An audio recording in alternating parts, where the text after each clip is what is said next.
Hello, everyone, and welcome to Ruth Reacts to Books.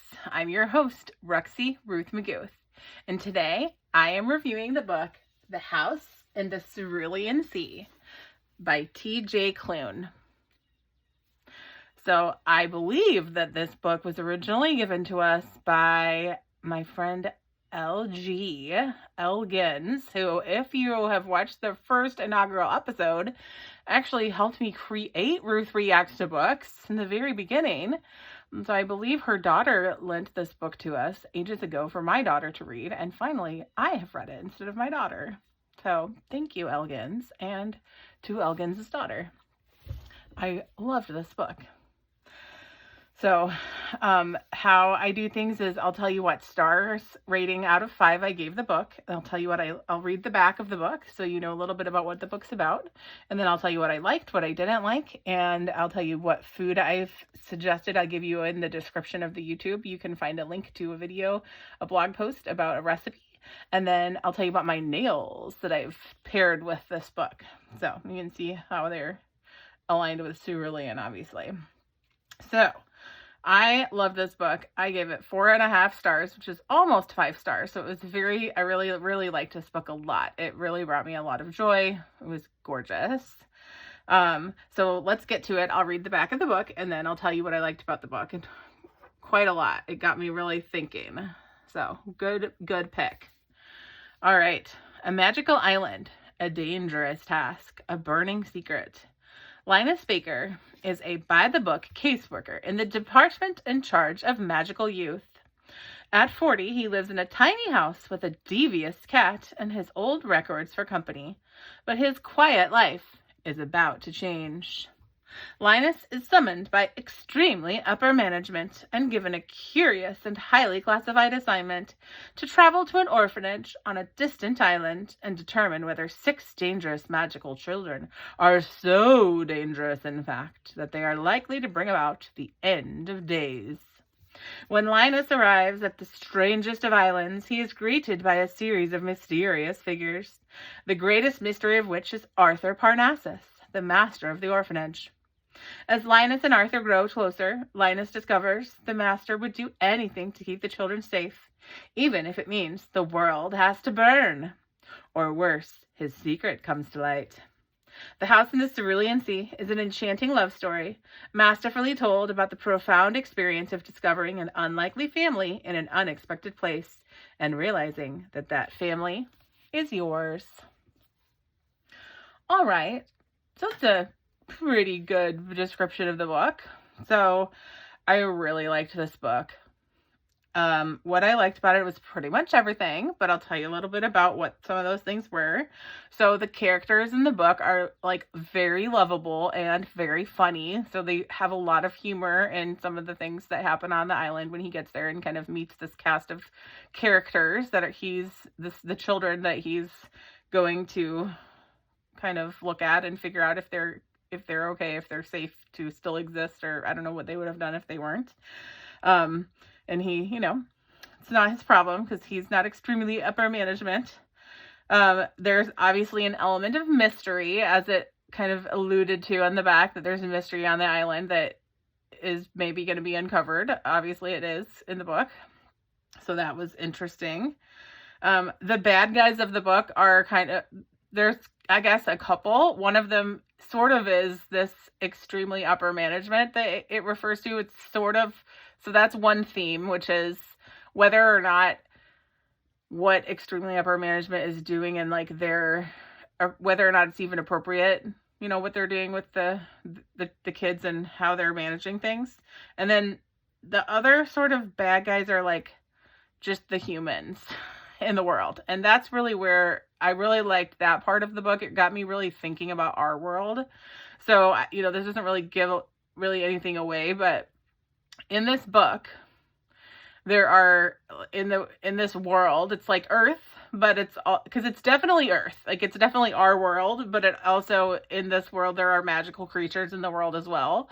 And he's definitely from England because in the book, growing up, his favorite candy bar was a Crunchy bar, which is a British candy bar. And so in the book, they have posters up around the town that say, if you see something, say something. And like, we all know that those posters are up where we live sometimes. Like, I've seen them like in train stations and buses. And in this world, those posters are about magical creatures. Like, if you see something, say something, because the magical creatures in this world have to be registered. And so it's about like kind of the fear mongering that goes on. And it got me thinking about what do those posters mean to us as people in our world, especially given what's happening right now in our country. And if you think about the poem about like they came for the immigrants, and I wasn't an immigrant, so I didn't say anything, and then they came for the trans people, and I wasn't a trans person, so I didn't say anything. That poem from like the Nazi era Germany, and it said like eventually they came for me and no one was left to say anything. It just got me really thinking, because I do think those things are very prevalent and relevant right now in this world that we're living in.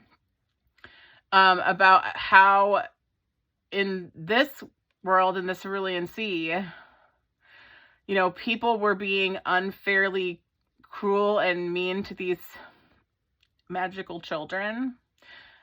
And these signs were kind of causing, like, they didn't really know that very much about these children, but they were making up in their minds all of these bad things about them. And these signs were causing more like fear to happen. And I just couldn't help but think about more of the things that are going on in our world, and how maybe some of those things, which may have been originally intended for safety, which that's definitely what these things are supposedly intended for, but are actually causing more harm than good, at least in this world. And it definitely got me thinking about that, and how maybe we are participating in a bad thing if we're turning in people based on things that we are just maybe profiling them, or, you know. And normally I think when we see, if you see something, say something, it's supposed to be like, if you see a backpack without a person attached to it, say something to your bus driver. But if it's attached to people, it's a bigger problem, right? I liked the love story. So it sort of talked about that on the back that happens in the book. If you are a bigot, or if you don't know what bigot means, like if you are a homophobic asshole, you will not like this book, because the main character is an openly gay man. So I loved that about this book, because you don't have a lot of books for children. Like, this is a children's book, and it is definitely written for, it's like definitely appropriate for children. But the main character is an openly gay man. And he falls in love with someone, and it's wonderful. And so like, I just think that's wonderful. We don't have that very much. You have plenty of books that are written for like, and it's completely appropriate. Nothing inappropriate happens that we wouldn't see in, you know, maybe this is like for teenagers or like young people, but like, it's just really nice to see a love story between two men that you just don't see that very often. And it was really cool. So I love that about this book. And I think if you are a bigot, you probably don't want to watch my show. And so I'm not really too worried about that. And feel free to see yourself out if you are. Feel free not to read the book. Your loss. The only thing I didn't like is like, it was slightly boring, since it's kind of written for kids. Like, I'm just used to like books that are more like intensely exciting, but that's probably just because I live too intense of a life. But it was a really good book, and there was really nothing that I didn't like about it. So that was the only thing I could think of as why I didn't give it 5 stars. So the food that I've given you guys for this book is called Wood Elf Salad. Wood Elf Forest Salad. It comes from the official Dungeons and Dragons cookbook, which I happened to give my bestie, Casey, for her birthday or for Christmas or something. But I have a blog post that I found that has this Wood Elf Forest Salad. One of the characters on the island is, I think it's an elf, and there's a garden elf and a wood elf that work together sometimes. And so they like to go on picnics. So I thought something fresh for spring would be cool. So this salad looks amazing and delicious. So check out that blog post and see if you can make that salad. It sounds amazing. I'm definitely going to make it. And that cookbook is super cool. So definitely want to hear if anyone else makes it or has that cookbook and has made anything else. And then my nails, Cerulean is, you might think that if you've seen the sea, it's really not this color, but Cerulean is kind of a blue.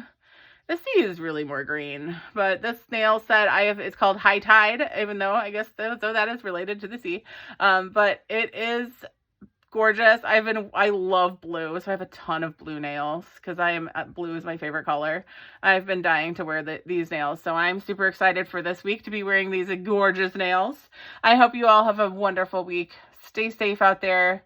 I love everyone, and I will see you next week. Bye.